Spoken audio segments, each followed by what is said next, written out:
पश्चिम बंगाल में एक एक करके जिस तरह से महिलाओं के साथ बलात्कार का मामला सामने आ रहा है, उसकी पुरजोर निंदा करते हुए प्रदेश कांग्रेस कमेटी द्वारा सभापति श्री शुभंकर सरकार के नेतृत्व में 10 जुलाई को लाल बाजार घेराव अभियान किया गया और इस अभियान में हजारों की संख्या में कांग्रेस कार्यकर्ता एवं समर्थकों ने जोग देकर उसे सफल बनाया। बारिश भी उनके हौसले को तोड़ ना सकी। तो आइए सुनते हैं इस विषय में सभापति शुभंकर सरकार का क्या कहना है और देखते हैं किस तरह से कांग्रेस कार्यकर्ताओं का जोश था लाल बाजार घेराव अभियान के दौरान।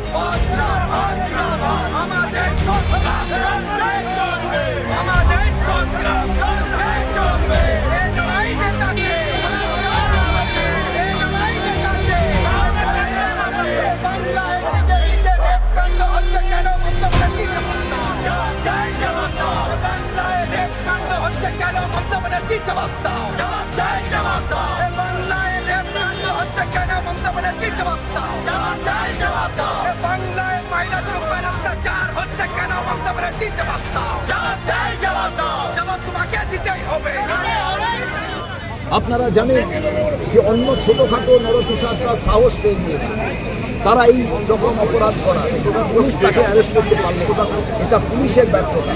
সেই পুলিশকে এসেছিলাম, আমাদের শুধু মা বোনদের টানাটানি করছে তা নয়, আপনাদের ঘরের মা বোনদের টানাটানি করছে। কি সিদ্ধান্ত গ্রহণ করবেন আপনাদের? শুভঙ্করদা, একটা প্রশ্ন।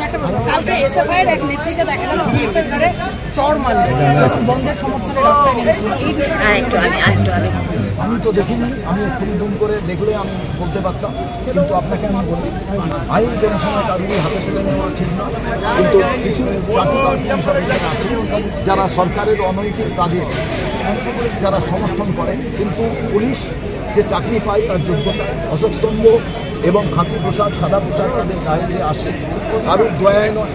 অতএব তারা স্বাধীনভাবে কাজ করা উচিত। সরকার যদি পুলিশকে স্বাধীনভাবে কাজ করতে দেয় তাহলে সব গুন্ডা বদমাস 10 মিনিটের ভেতরে ঘরে ঢুকে, কিন্তু সেটা হচ্ছে না। কেন হচ্ছে না? এক শ্রেণীর দালাল পুলিশের জন্য এবং শ্রমিকদের জন্য যখন মানুষ রাস্তায় নেমে আন্দোলন করছে, পুলিশদের ভাবা প্রয়োজন যত বড়ই অফিসার হোক, যেই হোক না কেন, শ্রমিক যদি ধান না ধরায় তাহলে বাড়িতে ভালো দিচ্ছে, তাহলে বাড়িতে ওই ওভেনটাও কেনা যাবে না, বাড়িতে চুলাটাও জ্বলবে না। অতএব শ্রমিক বিরোধী কোনো যদি সিদ্ধান্তকে গ্রহণ করে তার বিরুদ্ধে রাজপথে যে শ্রমিকের স্বার্থের জন্য যারা লড়াই করবে তাদের সমর্থন করা সবার উচিত। কারণ পুলিশ নিশ্চয়ই আইন মেনে চলে, কিন্তু পুলিশের এমন কিছু নিশ্চয়ই কথা তিনি বলেছেন, সেই ভদ্রমহিলা ওই ঘটনা ঘটিয়েছে। তবুও আমি বলবো আইন নিজের হাতে নেওয়া প্রয়োজন। পুলিশ অবিবেচকের মতো নিজেদের হাতে আইন নিয়ে নেয়, ভাবে আমি রেকগনাইজ গুন্ডা, কিন্তু এটা ঠিক বিষয় নয়। পুলিশ চাঁদ থেকে আসে না, কোনো মঙ্গল গ্রহ থেকে আসে না, আমাদের পরিবার থেকে আসে। অতএব পুলিশদেরও পরিবারগত সমস্যার কথাও ভাবা প্রয়োজন এবং এই সমাজকে নিয়ে ভাবা প্রয়োজন। আর যারা রাজনীতি করে তাদেরও ভাবা উচিত কতটা ব্যাকরণ আমরা মানব, কতটা মানব। আজকে তো আমি যা বলি আমরা ভাঙচুর করতে পারতাম, অনেক বেশি কিন্তু কংগ্রেস দেশটাকে তৈরি করেছে, কংগ্রেস গড়েছে, কংগ্রেস তৈরি করেছে, কংগ্রেস লালবাজার রেখেছে, এই কংগ্রেস হয়ে গেছে।